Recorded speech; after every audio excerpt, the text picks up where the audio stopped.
Hey, what's up guys, Rivera94 back with another action figure review. This time around we got the Hasbro Marvel Legends Omega Sentinel figure from the Tri-Sentinel Build-A-Figure wave. You can also call it the House of X wave. As you see, there's the front of the box, here's the side of the box, and then here is the back side of the box showing the rest of the wave, along with the Build-A-Figure on the left side there, and the read-up on the top reads, harnessing the power of enhanced sensors, flight, and nanite regeneration, the Omega Sentinel dispatches enemies with ease. So guys, if you're interested in this wave or picking up any figure from this wave, you can do so at BigBadToyStore.com. Links are down in the description below. So some quick information that I found out about this character. Her real name is Karima Shipandar, or Shipandar. I don't know how do you pronounce that. Let me know.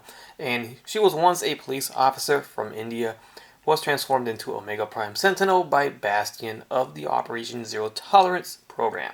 And as you guys know, Hasbro's making a $350 Sentinel HasLab project. It was fully funded by a lot, and it comes with a Bastion figure. So this wave kind of goes a little hand in hand with our Sentinel coming up pretty soon. This is a figure right out of the box. She comes as so very colorful and vibrant. She comes with a few accessories, not too much, but she does come with one of the biggest pieces of the Build-A-Figure Tri-Sentinel. Here is the alternate head to Omega Sentinel, which is very nicely sculpted. Came out very good. I like this a lot. Very clean work on the paint job too. And we also get alternate hands / arms / forearms, I guess you can say, guns. She is all mechanical and whatnot, so this is very cool. I like the paint apps there for the orange paint. But other than that, it's pretty bland. The gray is just gray plastic. Could have been shaded, could have been painted a little bit better, but I'll take it. It's a nice new sculpt that they might not use again, so I get it. And then, of course, she comes with the Tri-Sentinel torso piece for the Build-A-Figure here. And we'll get that all built together once we get all the figures collected and reviewed. So there's your quick look at her with those guns attached, those alternate arms.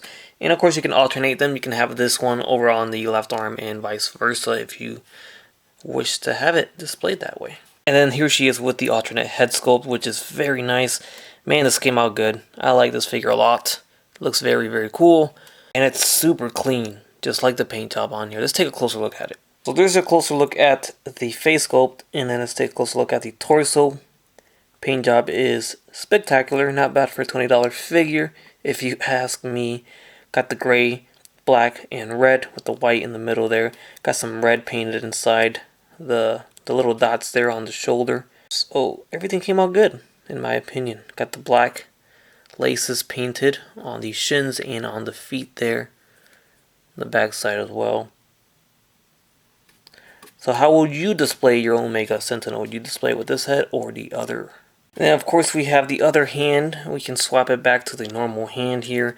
And now you can kind of get some poses like this where she only has one cannon arm and uses the other one to hold it. Kind of like a little Metroid Prime Samus vibe here. So pretty cool. I think this it's a very nice release for sure. There you go. So I could definitely see some nice action poses and images being posted by the community on this, with this figure.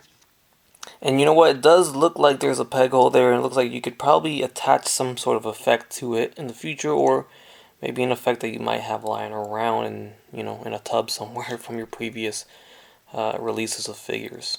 And then here's the other arm attached, just so you guys can see it up close real quick. Alright, so when it comes to the articulation of Omega Sentinel, we got the head on a ball jointed hinge, so it's going to move up all the way. It is going to move down pretty good too. Head's going to swivel left and right. A little bit of a tail. Of course, this is the bald-headed red head. And then if we have the humanized head here, we have, more limitations when it comes to the movement. Can't look up so much. You can look down, but, left and right, about that much there. Of course, that gets in the way a little bit, but you could still manage it somewhat. Arms are going to go up and down. They go in and out. It's about that far. Looks like this one's a little stiff, but those shoulder pads are kind of soft plastic, so they don't really prevent the movement too bad. And we don't get any type of shoulder articulation, but we get a single jointed elbow, swivel at the elbow, swivel at the wrist with a hinge at the wrist. Diaphragm joint at the torso, that moves pretty nicely. Back and forward, side to side, tilts. Legs are going to kick forward and back. They go in and out about that far. We have thigh swivels, double jointed knees. We have ankle hinges and rockers at the foot right there. Here she is quickly next to Firestar, which is one of the more recent releases by Hasbro for Marvel Legends. Next up we have her next to Mystique, which is the Walgreens exclusive. And here's a look at her next to Psylocke. And then here we're going to scale it back just a tad bit to get Gladiator in frame. And I really wish I had Nimrod. I actually passed on that 3-pack. I should really get around to grabbing it before I miss out completely on it. Especially now that we are getting the Sentinel, HasLab, and Bastion, and all those other X-Men characters. So I got to get on it. Definitely behind on that one. So as you can see, I'm definitely digging this head sculpt quite a bit. I think I might be displaying her like this, but I do like the other head sculpt as well. I like having both options there. Let me know your thoughts down below on this figure. What do you guys think of this Omega Sentinel? Don't forget to leave a like and subscribe if you haven't done so already. That's going to wrap things up for this review. Hopefully you guys enjoyed. As always, guys, have a great day. Bye. That's crispy.